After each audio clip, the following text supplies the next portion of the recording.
अथ वेद स्वाध्याय इदानीं वेद स्वाध्यायो भविष्यति। अद्य यजुर्वेदस्य अष्टमोऽध्यायस्य 63 मंत्रस्य स्वाध्यायो भविष्यति।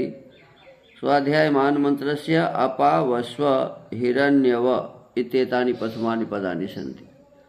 अब वेद स्वाध्याय होगा।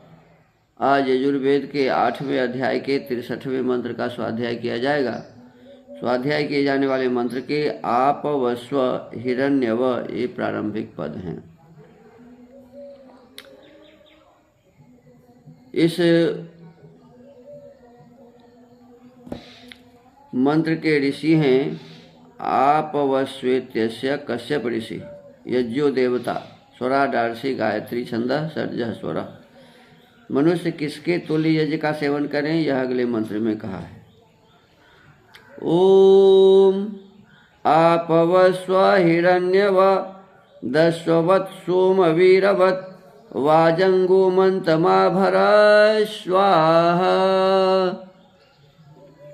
पदार्थ: हे सोम, ऐश्वर्य चाहने वाले गृहस्थ, तू स्वाहा सत्यवाणी व सत्य क्रिया से हिरण्यवत सुवर्ण आदि पदार्थों के तुल्य, अश्ववत अश्व आदि उत्तम पशुओं के समान, वीरवत प्रशंसित वीरों के तुल्य, गोमंतम उत्तम इंद्रियों से संबंध रखने वाले, वाजम अन्नादिमय यज्ञ का आभर आश्रय रख और उससे संसार को अच्छे प्रकार पवस्व पवित्र कर।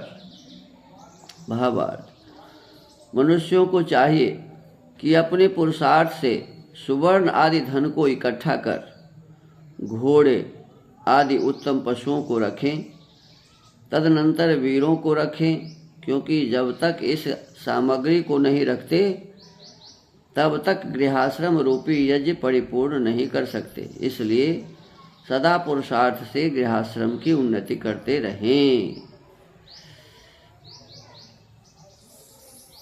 इसमें मुख्य बात ये बताया गया कि हम जितने भी मनुष्य हैं, हम मनुष्यों को सबसे पहले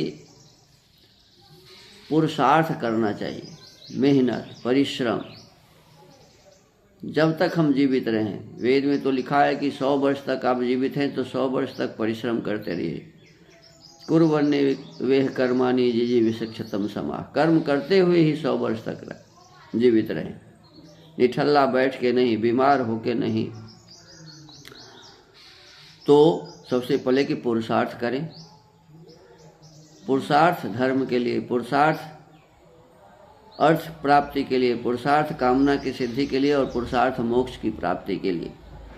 तो सबसे पहले इसमें कहा कि पुरुषार्थ करके सुवर्ण आदि धन, सबसे अच्छा धन सोने को माना गया है अर्थ के रूप में। वैसे धन तो विद्या सबसे श्रेष्ठ है, लेकिन सांसारिक जो पदार्थ हैं उसमें सोना सबसे उत्तम है। तो कहते सुवर्ण आदि धन को हमें पुरुषार्थ से इकट्ठा करना चाहिए। और अनेक प्रकार के पशु आदि हमारे पास हो, और घोड़ा सामर्थ्य का प्रतीक है, वाहन के रूप में प्रयोग किया जाता है। तो घोड़े आदि उत्तम पशुओं को रखने की बात इसमें कही गई है। उसमें गाय आदि भी आ गए। और हमारे पास हमारी रक्षा करने के लिए सेना भी चाहिए। तो कहते वीरों को रखें, क्योंकि जब तक हमारी सुरक्षा करने वाले लोग नहीं रहेंगे तब तक हमारी सुरक्षा नहीं होगी। तो वीरों को भी रखें। और कहते हैं कि जब तक ये सामग्री हमारे पास नहीं होंगे, बने सुवर्ण आदि धन हमारे पास नहीं होंगे, घोड़े आदि पशु हमारे पास नहीं होंगे, इनकी रक्षा करने वाले वीर हमारे पास नहीं होंगे, बहादुर सेना हमारे पास नहीं होंगे, लोग नहीं होंगे, तो कहते हैं कि बिना इन सामग्री के गृहाश्रम रूपी यज्ञ परिपूर्ण नहीं कर सकते। गृहाश्रम भी एक यज्ञ है। पितृयज्ञ गृह में भी होता है, देव यज्ञ गृह में ही होता है। तो कहते हैं कि इन यज्ञों को भी हम ठीक से नहीं कर पाएंगे यदि धन हमारे पास नहीं होगा। हमारे पास गाय आदि नहीं होंगे तो घृत कहाँ से लाएंगे, और हमारी रक्षा करने वाले लोग नहीं होंगे तो गृहस्थ में हमारे पास जो सामग्री होगा लूट के ही लोग ले जाएगा।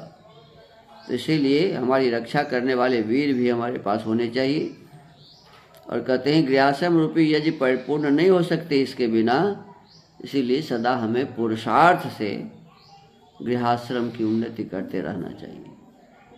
बिना पुरुषार्थ के हमारी उन्नति नहीं हो सकती। तो हमें अपने गृहाश्रम को बहुत सुंदर बनाने के लिए, श्रेष्ठ बनाने के लिए, उत्तम बनाने के लिए, उत्तम संतान बनाने के लिए हमें उपरोक्त सामग्री की आवश्यकता होगी और उसके लिए हमें पुरुषार्थ करना पड़ेगा।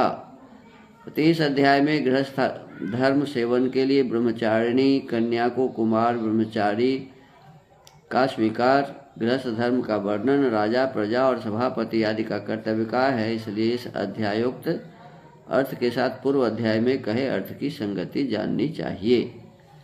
महर्षि दयानंद सरस्वती जी द्वारा कृत ये वेदभाष्य 8वां अध्याय का आज संपन्न होता है।